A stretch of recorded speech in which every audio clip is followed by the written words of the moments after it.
Be me, Enzo. I'm a simple guy, I guess.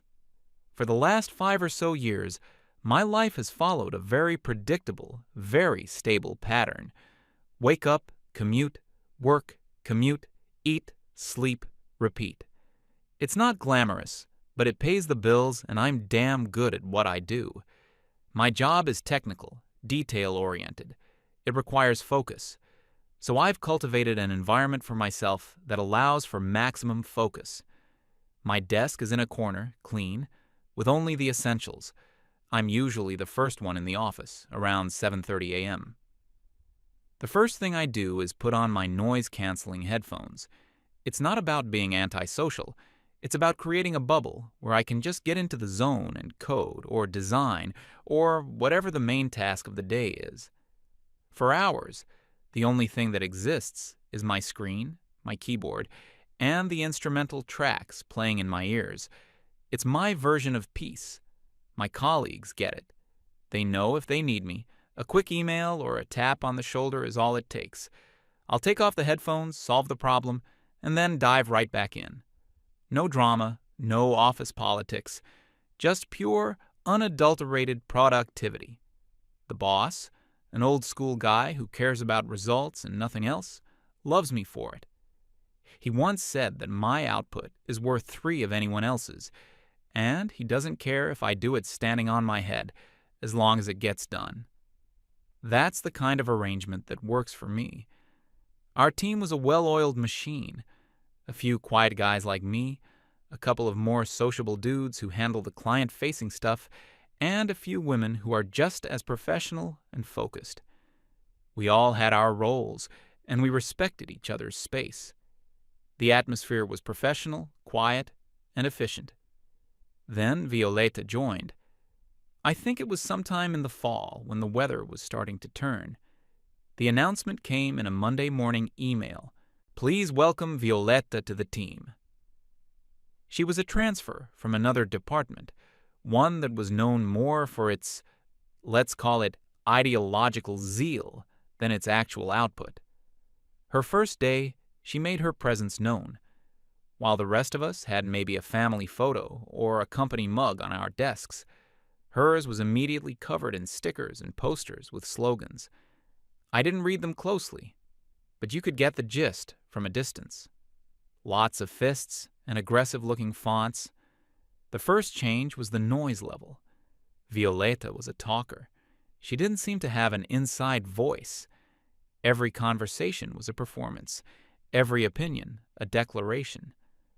The quiet hum of the office was replaced by her monologues about the patriarchy, systemic issues, and the latest outrage she'd read about online. Most of us just adopted the nod and smile strategy. You learn quickly that engagement is a trap. I, of course, was mostly immune to this, thanks to my headphones. I'd see her talking animatedly out of the corner of my eye, but in my bubble, there was only silence and work. I think this is what first drew her attention to me. I wasn't giving her an audience. I was a black hole where her proclamations and her personality were supposed to be, and it was just nothing. Her first attempt to engage with me was maybe a week after she started. I was deep into debugging a particularly nasty piece of code. I felt a shadow fall over my desk and then a sharp tap on my shoulder. I jumped a little, pulled off my headphones, and turned. It was Violeta, standing with her arms crossed, a weirdly analytical look on her face. She didn't say anything at first, just stared at me. "Can I help you?" I asked. Her response was not what I expected. She said something about it being fascinating how men use things like headphones to create physical barriers and ignore the voices of their female colleagues. I just blinked at her. I was expecting a question about a project file or a server issue. I waited a beat, thinking it was some kind of strange joke. It wasn't. She was completely serious. "I'm just trying to concentrate," I said, as politely as I could. "Is there something work-related you needed?" The question seemed to offend her. She scoffed, said something under her breath about typical toxic avoidance, and walked away. I just sat there for a second, confused, before putting my headphones back on and trying to find my place in the code again. But the bubble had been popped. From that day on, I became her project. She seemed to interpret my entire existence as a personal affront to her belief system. My quietness wasn't introversion, it was aggressive silence. My focus wasn't professionalism, it was a refusal to engage in collaborative, emotional labor. I know these terms because I started hearing them from other people. She was talking about me a lot. To anyone who would listen, she would frame my normal, boring work habits as a sinister manifestation of male toxicity. A few weeks later, we had a team meeting. I was presenting a quarterly progress report. I was walking everyone through the data, keeping it concise and to the point. At one point, addressing the whole team, I said something like, "So as you guys can see, we're ahead of schedule on this module." Before I could even move to the next slide, Violeta's hand shot up. The boss sighed, but nodded at her. She stood up, as if she were in a courtroom, and launched into a prepared speech about how my use of the word guys was exclusionary, a form of linguistic marginalization that renders the women in the room invisible. The room went completely silent. You could feel the collective cringe. Two of the other women on the team were visibly trying not to roll their eyes.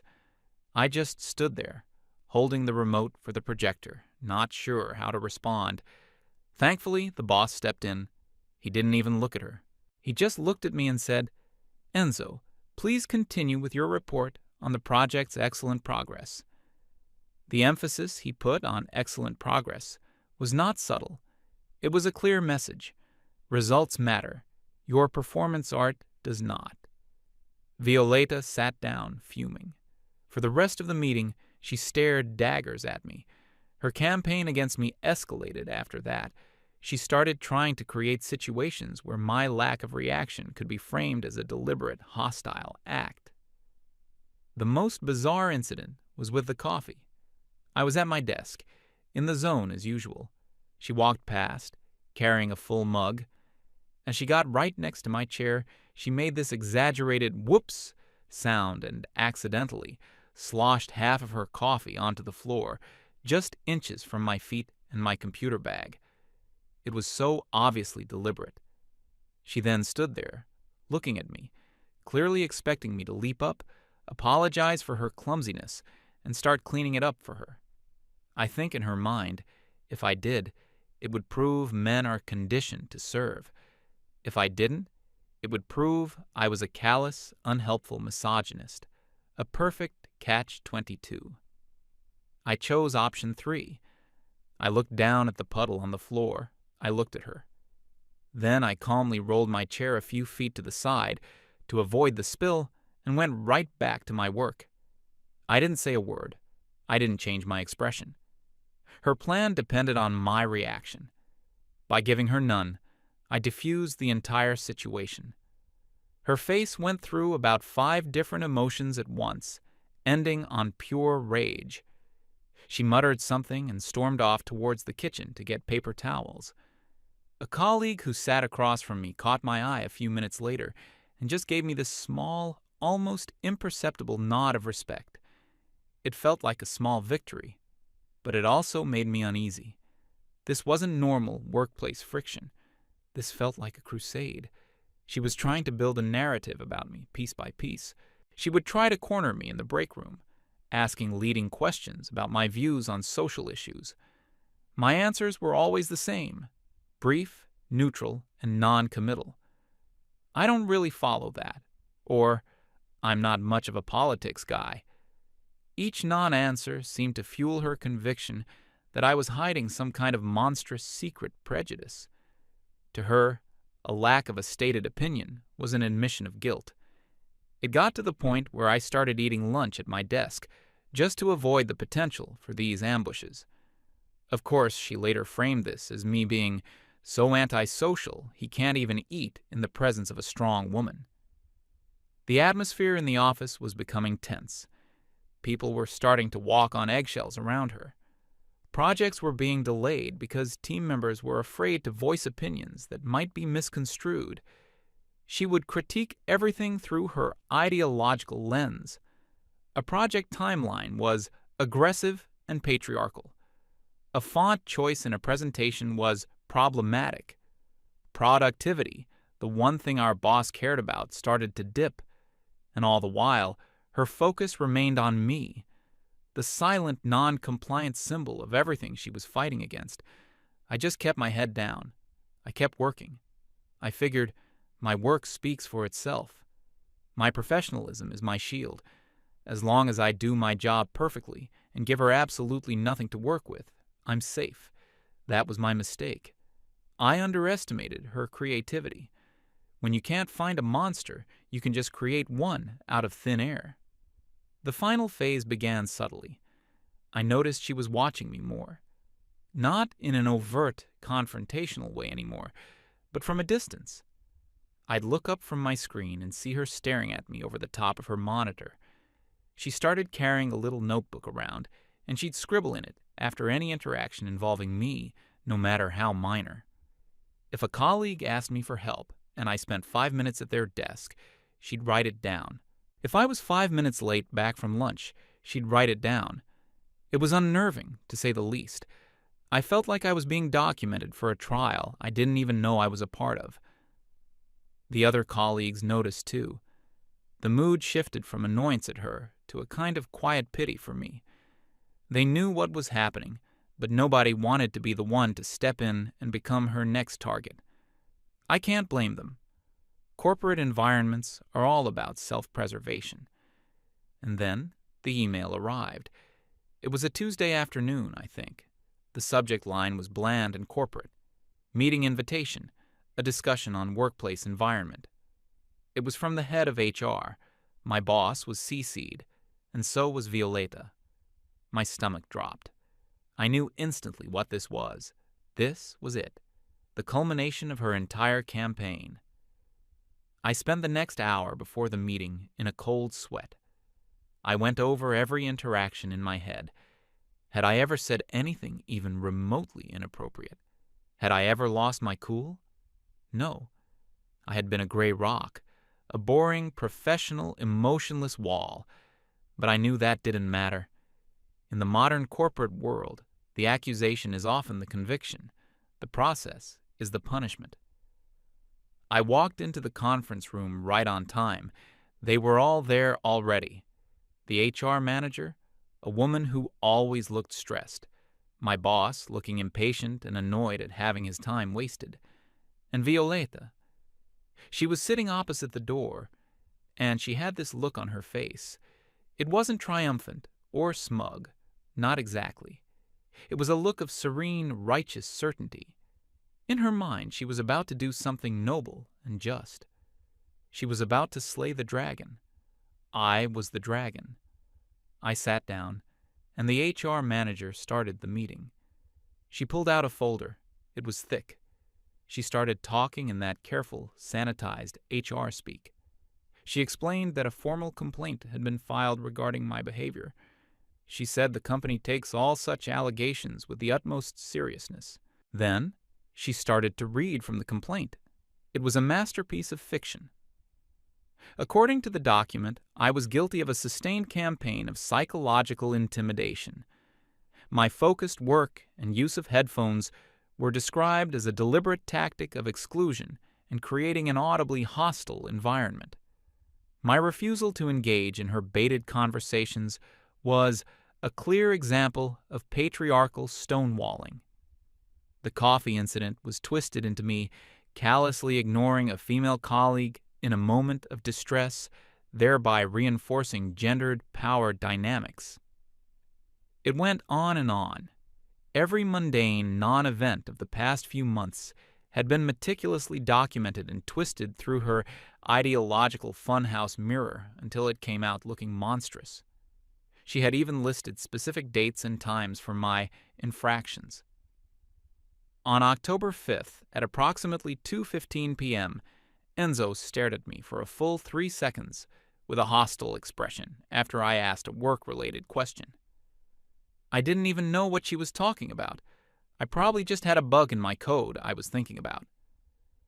When the HR manager finished reading, the room was silent. She looked at me, expecting a response. Violeta was looking at me too, with that same serene, righteous expression. My boss was just staring at the folder on the table, his face unreadable. I took a breath. I looked directly at the HR manager. "None of that is true," I said. My voice was steady. "I come to work, I put on my headphones, and I do my job. I am professional with everyone.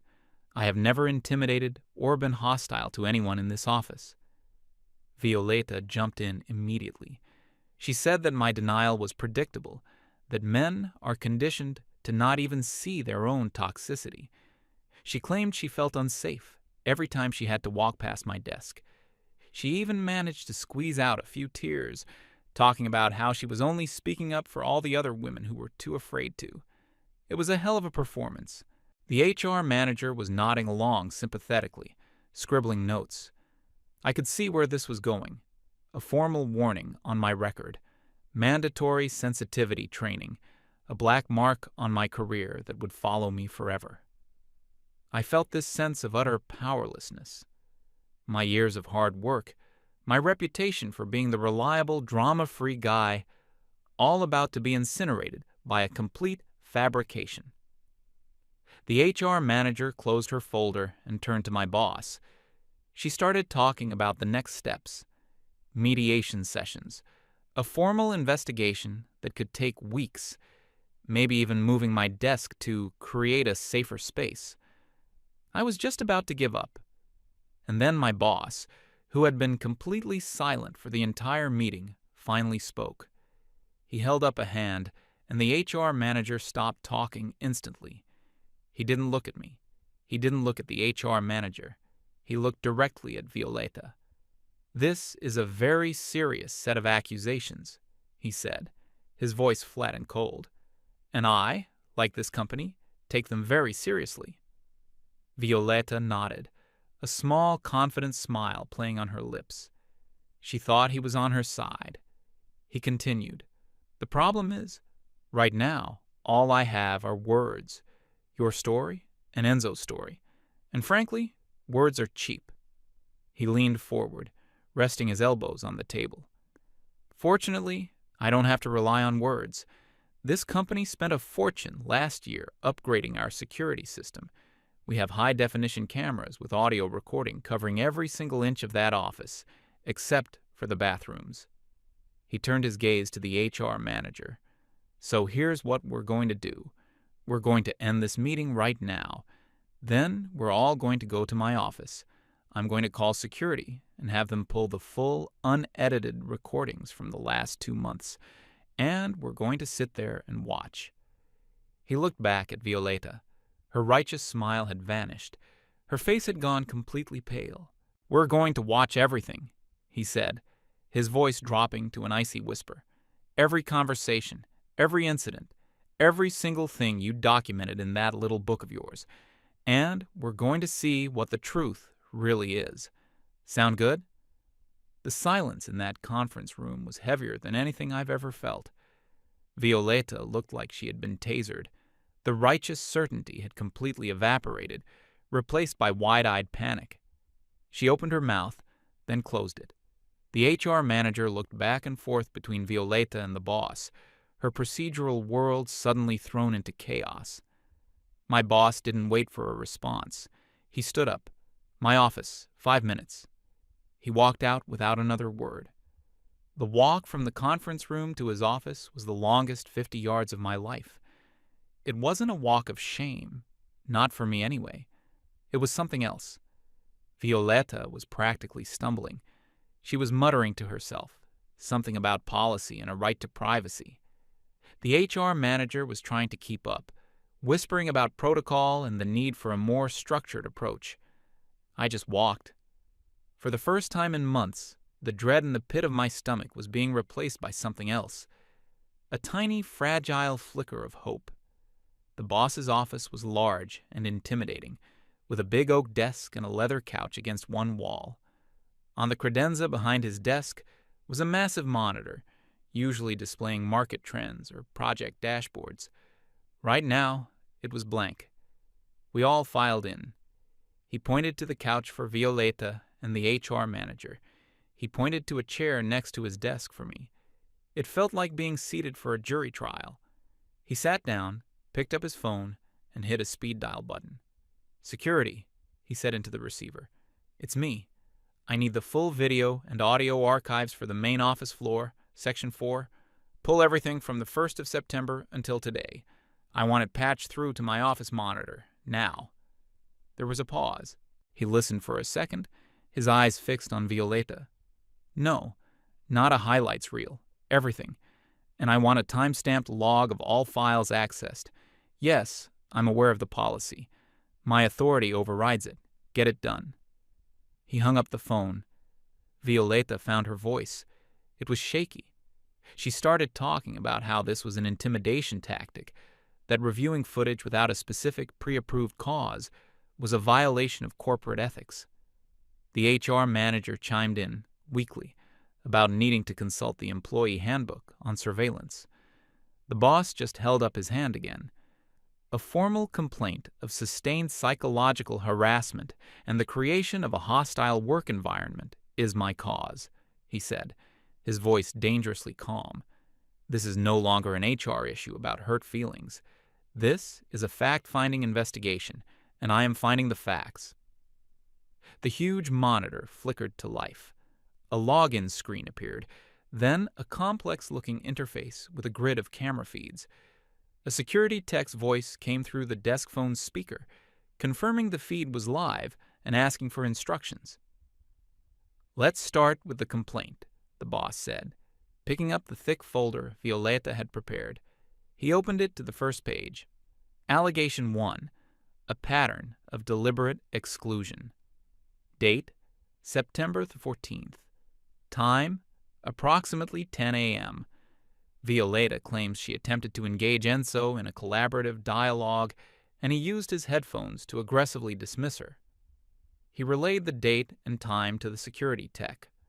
On the screen, a 4-way split appeared, showing my desk from different angles. He maximized the one that showed both me and the walkway. We watched in silence. There I was, typing away. You could see the focus on my face.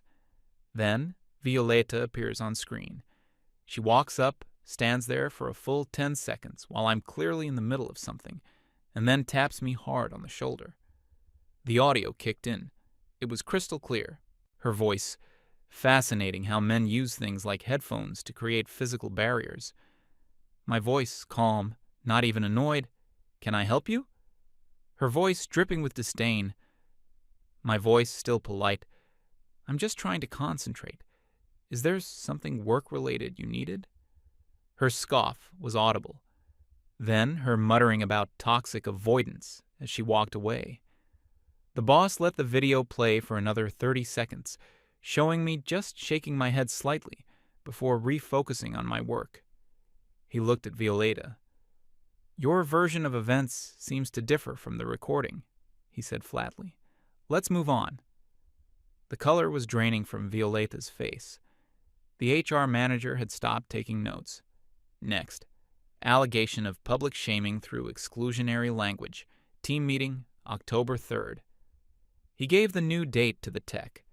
The feed switched to the main conference room camera. We watched my presentation. I was clicking through slides, speaking in a monotone, professional voice. Then came the line, "As you guys can see, we're ahead of schedule." We saw Violeta's hand shoot up. We saw her stand and deliver her speech about marginalization. The audio captured every self-important word. Then it captured the boss's voice, cutting her off. "Enzo, please continue with your report on the project's excellent progress." The boss paused the video. "So, the record shows that you interrupted a business-critical presentation to grandstand, and I immediately shut it down. Not exactly the public shaming you described in your complaint. In fact, it looks like the only person creating an issue in that meeting was you." He didn't even wait for a reply. He was like a shark that had smelled blood in the water. My favorite one, he said, flipping through the pages. The coffee incident. You described this as me callously ignoring a female colleague in distress. Date, October 19th. The tech pulled up the footage. This one was from a high-corner camera, giving a perfect, unobstructed view of the whole area. We watched Violeta walk towards my desk, mug in hand. The video was so clear, you could see her glance around to see who was watching. You could see the little adjustment in her grip on the mug right before she got to my chair. The whoops was perfectly timed. The spill was a work of art in its deliberate execution. Then the camera captured the most damning part.